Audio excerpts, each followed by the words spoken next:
bem-vindas ao Fé mais uma vez. O canal esteve muito tempo sem vídeos, bastante tempo eu diria, mas eu estou aqui hoje para anunciar o retorno do canal com vídeos devocionais, com uma segunda temporada da série de biografias Vida e Piedade, dessa vez com as indicações que vocês trouxerem. E também algumas outras novidades, tanto na gravação dos vídeos como na nossa página no Instagram. Então, se você não segue, pode procurar o Fé Pro Dia a Dia para seguir, porque vem algumas produções novas por aí. Eu notei que no início do ano, muitos canais e páginas que eu seguia aproveitaram, seus autores aproveitaram para se apresentar para aquelas pessoas novas que estavam chegando, e eu percebi que nunca havia feito isso aqui no canal. Então esse é um vídeo de apresentação, mas também um testemunho da graça e da bondade de Deus, e que vai ajudar até vocês a entenderem o porquê que o canal ficou inativo por tanto tempo. Eu sou Ingrid, sou de Salvador, sou membro da Igreja Batista Regular da Pituba, nessa mesma cidade, e sempre estive atuando em vários departamentos e ministérios da igreja, mas o ministério com mulheres foi uma descoberta recente, algo muito precioso que Deus me acrescentou, e o Fé surgiu justamente nesse contexto, no desejo de compartilhar sobre a feminilidade bíblica, inicialmente com as irmãs e amigas da minha comunidade local mesmo, e de criar um espaço de aconselhamento bíblico e discipulado de mulheres, e que acabou atingindo algumas outras pessoas que a gente de repente não conhecia pessoalmente, ou não faz parte do nosso círculo mais próximo por conta da internet. E eu, por muito tempo, vivi um conflito sobre se todo esse interesse e desejo de trabalhar com as coisas da igreja não significava um chamado para viver o ministério em tempo integral. Eu sou médica por profissão e a minha carreira exige muito estudo e uma carga horária muito extensa de plantões e trabalho.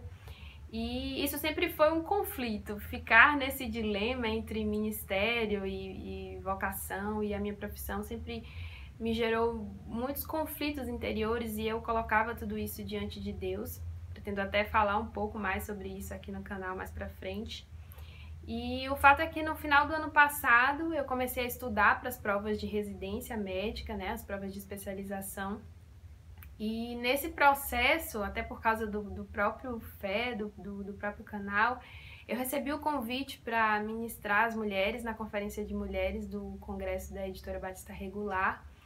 E esse foi um tempo muito maravilhoso, foi muito precioso estar ali com aquelas irmãs, e eu pude experimentar a dependência e a graça de Deus para poder ser capacitada para falar para elas ali, mesmo em meio a todo o processo de estudo e de provas que eu tinha para fazer. E eu vi Deus delineando o meu ministério e me fazendo sonhar com novos alvos.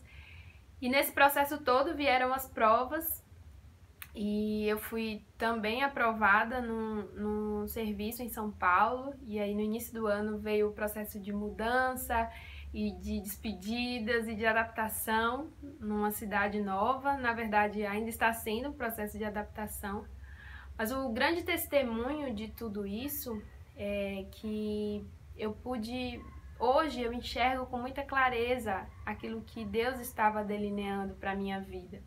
O que num passado recente, foi fonte de muitos conflitos e também de ansiedade, é claro, por conta do meu coração pecaminoso, que não conseguia confiar na soberania plena de Deus sobre todas as coisas. Mas o fato é que hoje eu enxergo com muita clareza aquilo que Ele queria para mim, tanto ministerialmente como me inserindo profissionalmente num lugar onde eu tenho a oportunidade de crescer e de glorificá-lo com a minha profissão também.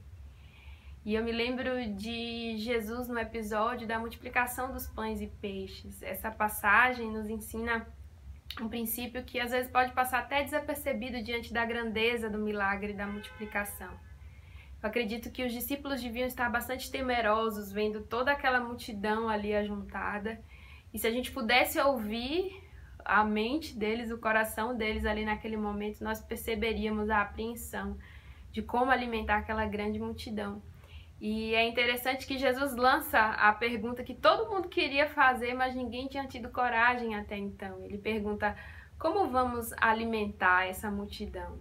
E o interessante é que João diz que Jesus fez aquela pergunta para experimentá-los, porque ele desde o início já sabia o que ele ia fazer. E talvez, como os discípulos, todos os nossos conflitos e dúvidas e ansiedades com relação ao futuro, ou como os planos vão se encaixar para que a gente consiga alcançar aquilo que a gente enxerga como o que Deus tem para nós, produz em nós esse mesmo sentimento de apreensão dos discípulos. E agora? Como é que vamos alimentar essa multidão? E agora? Como eu vou encaixar a minha profissão na minha vocação ministerial? Mas o fato é que nós podemos descansar de que Jesus, o nosso mestre, ele sempre sabe o que ele vai fazer. A Bíblia diz que os seus planos são maiores e mais altos que os nossos, e eu tenho experimentado isso.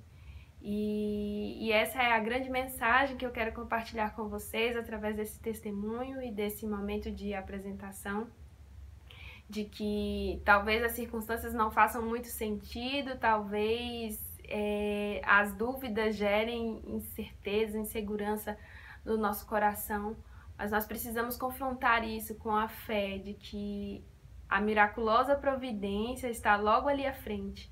E aquele que é dono do milagre sabe exatamente o que ele vai fazer nas nossas vidas. Eu espero que essa reflexão abençoe a sua vida e continue nos acompanhando, porque vem muita novidade por aí. Que Deus abençoe a todas.